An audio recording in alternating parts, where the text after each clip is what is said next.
Okay, so what is gut health? Okay, what is microbiome? I think some of you may have heard of this either from the net or from friends. I think these terms have come about and have been more popular in the recent, I would say, 10 years, 20 years. So gut health is basically, when we have food or milk going into the digestive system, that's where most of our intake gets processed. That's a very important part of our body because that's where, nutrients get absorbed. And that's where immunity also happens. So you'll be trying to link, how does infections have to do with my gut? So the main thing is basically a lot of our immune system actually comes from the gut. So I would say like 60, 70% or even more in some studies. So immunity basically starts from there and continues there. So what we put into our gut is really important.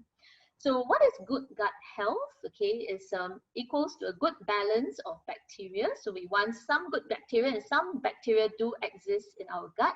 So a balance is very important. Okay, so too much of one thing is no good. You must have a good balance. Okay, so what are the signs of poor gut health? So some parents will say, how do I know my child has good gut health or poor gut health? What do I do and what do I watch out for? So poor growth is one of the signs, okay? Gassiness with a child, even beyond infant stage or toddler or even school-going children, if you find that your child's quite prone to having gassiness, tummy upset, a very sensitive stomach, then this may be a sign that your child's gut health may not be as good as it should be. Tummy pain, nausea, vomiting, these are also common symptoms that are signifying poor gut health, okay? Okay, so let's see. So this gives you a whole long list, okay, of lactobacillus species, which is a very sort of common probiotic. It's been probably one of the most studied or one of the more studied gut bacteria that has been around for a long time. So you can see all the long names that are so difficult to pronounce. Okay, so don't worry about that.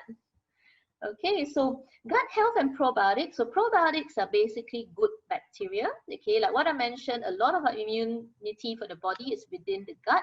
So what does all these good bacteria do? They basically help to fight off the bad guys in our stomach and our intestines. Okay, so certain strains like Lactobacillus rotari, okay, has been shown to have benefits, particularly in children with digestion issues, constipation, gasiness, okay? So it's been very studied in this group of children, all right? So always discuss with your pediatrician to see if it's suitable, okay, or if your child needs to sort of some probiotics to help.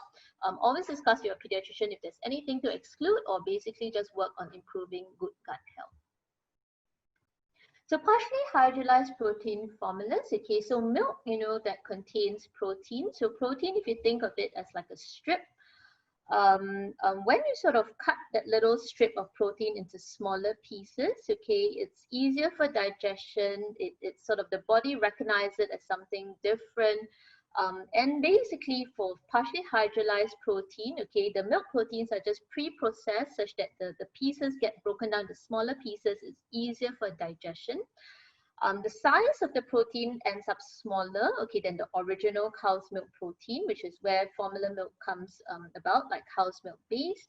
And basically, it's been studied to show that in some babies, basically, there's been some advantages, that there's prevention of allergies in families who are very allergic, for example, asthma, sensitive nose, eczema, and that in this high risk group, is there anything that you can do to sort of prevent the baby from sort of developing allergies? So I think allergies basically is a multi-trigger thing. So it's not just what you take into the body, but also genetics play a part, external factors like the dust mite load in the house. So all these play a factors in allergy, but certainly I think in terms of prevention, I think in this group of children, I think the partially hydrolyzed formulas have been pretty well studied and have shown to be of some benefit.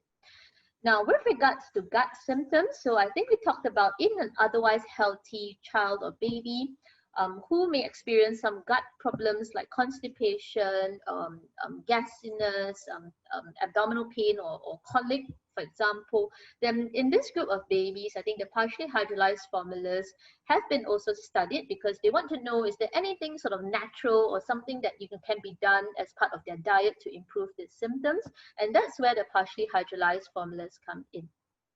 So if you look at the picture up there, you see a normal protein. They break down the chains into a partially hydrolyzed form in the second picture.